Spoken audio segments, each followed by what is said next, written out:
अस्सलाम वालेकुम बच्चों, मैंने आपको इससे पहले ऊपर का एक पैराग्राफ हिज फर्स्ट फ्लाइट का समझा दिया है और लास्ट में हमने पढ़ा था कि he slept at night to the little hole under the ledge. वो कहाँ सोया था रात में? लिटिल होल में, जहाँ पर लेज के अंडर जो लिटिल होल था वहाँ पर वो सोया था। तो यहाँ पे भी एक क्वेश्चन आपका बनता है कि where did he sleep at night, तो आप लिख सकते हो to the little hole under the ledge. आगे हम पढ़ते हैं कि पहले हमने जान चुके हैं कि उसने कोशिश की लेकिन बड़े समंदर की वजह से वो डर गया और वो उड़ नहीं सका। आगे हम देखते हैं कि even when each of his brothers and his sister whose wings were far shorter than his own ran to the brink, flapped their wings and flew away। देखो, ये इनका प्रोसीजर होता है उड़ने का। जो इनका प्रोसीजर है, ये पहले क्या करते हैं, जो प्लेन एरिया होता है उस पर पहले वो दौड़ते हैं और ब्रिंक पे जाके, जो टिप पे जाके वो अपने पर फैलाते हैं और फिर वो डाइव करते हैं, हवा में ऊपर की तरफ डाइव करते हैं। जिस तरह प्लेन जाता है सेम उसी प्लेन की तरह वो ऊपर उड़ान भरते हैं। आप ये तस्वीर के ज़रिए देख सकते हैं। तो यही बताया है कि जब उसके भाई बहन गए थे तो कैसे गए थे, ये आप देख सकते हो। ये आप देख सकते हो कि किस तरह से गए थे। ये लोग, ये यहाँ खड़ा है क्योंकि ये डर गया था तो वो रुक गया, लेकिन उसके सारे भाई बहन देखो यहाँ से दौड़े और ये जो टिप है ये देख रहे हो, यहाँ से उन्होंने उड़ान भरी। ये देख लो, ये टिप से इन लोगों ने उड़ान भरी। ठीक है, तो ये इनका उड़ने का प्रोसीजर यहाँ पे बताया कि कैसे उसके भाई बहन उड़े। ठीक है, तो even each of his brothers and his little sister, ये बता रहा है कि यहाँ तक कि उसके छोटे जो बहन थी, लिटिल सिस्टर, देखो उसकी सिस्टर छोटी थी, एंड हिज ब्रदर्स, और उसके भाई, हुज विंग, हुज यानी जिसके, यानी उन लोगों के। ठीक है, यहाँ पे वापस कंजंक्शन का यूज है हुज। पहले वेयर आया था जहाँ, जब दो जुमलों के बीच में वेयर आता है तो जहाँ हो जाता है, और क्वेश्चन में आता है तो कहाँ हो जाता है। या हुज, हुज जब क्वेश्चन में आता है तो किसका, लेकिन यहाँ पर जो जुमलों के बीच में आता है उसका मतलब होता है जिसके। ठीक है, जिसका या जिसके, यानी जिनके या जिसके विंग्स। तो किसके विंग्स? ब्रदर्स एंड सिस्टर के विंग्स जो थे वर फार शॉर्टर देन, देखो यहाँ डिग्री ऑफ कंपैरिजन का यूज किया है, यानी यहाँ पर सीगल और उसके भाई बहनों का कंपेयर किया है कि उनके जो पर थे फार यानी वेरी शॉर्टर देन, उसके पर जो थे हिज ओन यानी सीगल, हिज किसके लिए दिया गया? सीगल के लिए दिया गया है कि सीगल के परों से छोटे पर उसके भाई बहनों के थे। इसका मतलब क्या हुआ कि सीगल के पर क्या थे? बड़े थे। ठीक है, बड़े पर होने की होने के बावजूद भी वो उड़ा नहीं, वो डर गया।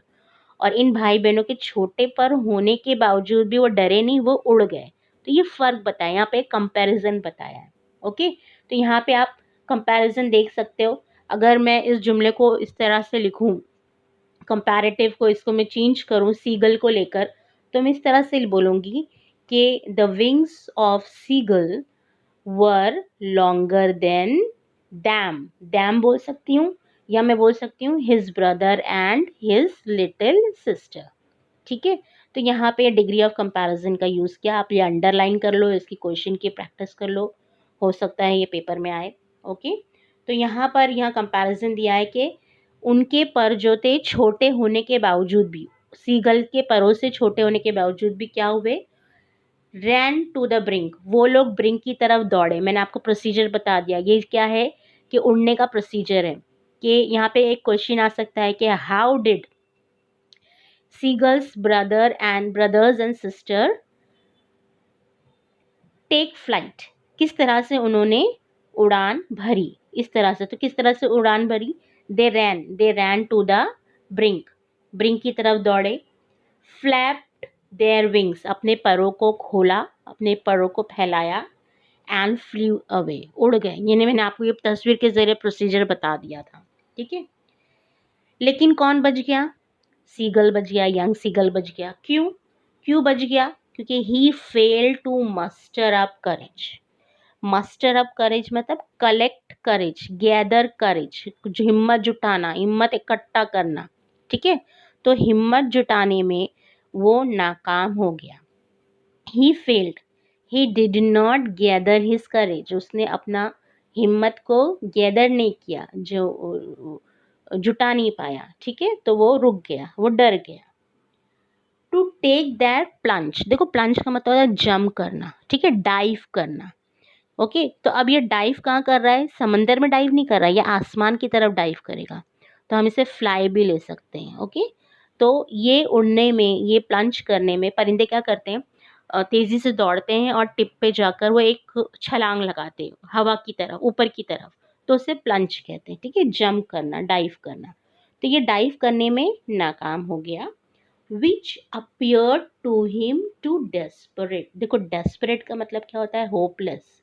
तो जब ये डाइव नहीं कर पाया, ये फ्लाई नहीं कर पाया, तो he was hopeless, he was disappointed, वो मायूस हो गया। ठीक है, वो डेस्परेट हो गया कि why did I not take the flight, मैंने क्यों नहीं फ्लाइट लिया। इस बात ने उसे डेस्परेट कर दिया, बेकरार कर दिया, बेताब कर दिया, मायूस कर दिया। ठीक है, और वो फिर वो अपनी गर्दन झुका के वो चला गया। तो ये पूरा सिचुएशन इस तरह से है बच्चों। ठीक है, his father and mother had come around calling him shrilly shrilly upbraiding him. अब जब ये प्रोसीजर चल रहा था तो फादर एंड मदर वहीं पे थे। वो लोग क्या कर रहे थे? फ्लाइंग अराउंड, वहीं चारों तरफ उड़ रहे थे, अपने बच्चों को देख रहे थे। They were looking after their children, their young ones. Okay, तो जब सब उड़ गए और ये रह गया, तो फादर और मदर, देखो फैमिली मेंबर बढ़ गए अभी वापस।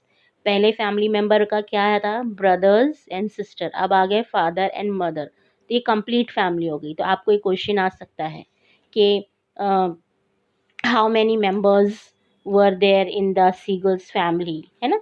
या सिर्फ सिर्फ बोलो कि नेम द सीगल्स फैमिली, है ना? तो ब्रदर, सिस्टर, मदर, फादर, ये हो गया। ओके, तो उसके फादर और मदर उसी चारों तरफ जो है वो लोग सर्कल में उड़ रहे थे। तो उन्होंने उसे कॉलिंग किया। देखो ये एक्सप्रेशन है, expression of calling to seagull. क्या एक्सप्रेशन था? श्रीली। What is श्रीली? श्रीली का मतलब क्या होता है? हार्श वॉइस, ऐसी वॉइस जो को कान में जाके लगती है। वो बहुत तेज आवाज में वो चिल्ला रहे थे, तस्वीर में आप देख सकते हो। पूरा मुंह खोल के तेज आवाज में ये लोग चिल्लाते हैं, ऐसे कहते हैं श्रीली, मीन्स हार्श वॉइस जो कान में जाके लगती है। एंड अपब्रेडिंग मतलब आवाज हार्श करने का मतलब क्या है कि वो क्या कर रहे हैं? उसे चिल्लाकर डांट रहे हैं। अपब्रेडिंग कर रहे हैं मतलब स्कोल्डिंग, उसे डांटना। देखो ये एक्सप्रेशन आया है अपब्रेडिंग और shrilly. Threatening to let him starve on his ledge unless he flew away. देखो अनलेस, अनलेस अगर नहीं तो, अगर तुम नहीं उड़ते हो, he flew away, fly away, flew है, अगर वो नहीं उड़ता है तो वो क्या होगा? स्टार्व करेगा मतलब भूखा रहेगा। कहाँ भूखा रहेगा? लेच पर। तो उन लोगों ने उसको थ्रेटनिंग की, ये भी एक एक्सप्रेशन है। तीन एक्सप्रेशन यहाँ है, श्रीली, अपब्रेडिंग और थ्रेटनिंग। ठीक है, तो ये इन्होंने इसको डराने की कोशिश की कि अगर तू लेच पर रहा तो तू अकेला ही रहेगा, तुझे कुछ खाने नहीं मिलेगा, तू भूखा रहेगा। भूखा रहेगा तो क्या हो जाएगा? मर जाएगा। But for the life of him, लेकिन अपनी जिंदगी के लिए भी नहीं। He could not move, he was not able to move, he was not ready to move। वो तैयार ही नहीं था हिलने के लिए। कुछ भी उसको डराया गया, धमकाया गया, चिल्लाया गया, डांटा गया, लेकिन वो टस से मस नहीं हुआ। अपनी ज़िंदगी की खातिर भी कि मैं मर जाऊंगा, मैं भूखा रहूंगा, उसके लिए भी वो हिला नहीं। ठीक है, तो for the life of him, मैंने अपनी ज़िंदगी के लिए कि भाई मुझे खाना नहीं मिलेगा तो मैं क्या करूँगा, मैं कितने दिन भूखा रहूँगा, ये सारा डर उसमें बिल्कुल भी नहीं था। तो आपको ये बात समझ में आ गई? Shrilly means loud harsh voice, upbraiding means scolding. Okay, तो यहाँ पर आप देख सकते हो कि यहाँ आपको एक फ्रेज़ मिला है, टू मस्टर अप करेज। इसको इस फ्रेज़ को जुमलों में जोड़ने के लिए भी आता है, सेंटेंस बनाने के लिए आता है। तो इसका मतलब होता है गैदर करेज। तो आप इसका जुमला आप बना लीजिए, ठीक है। और ये जो वर्ड्स आए हैं ये वर्ड मीनिंग में पूछे जाते हैं। Shrilly, what is the meaning of shrilly अपब्रीडिंग?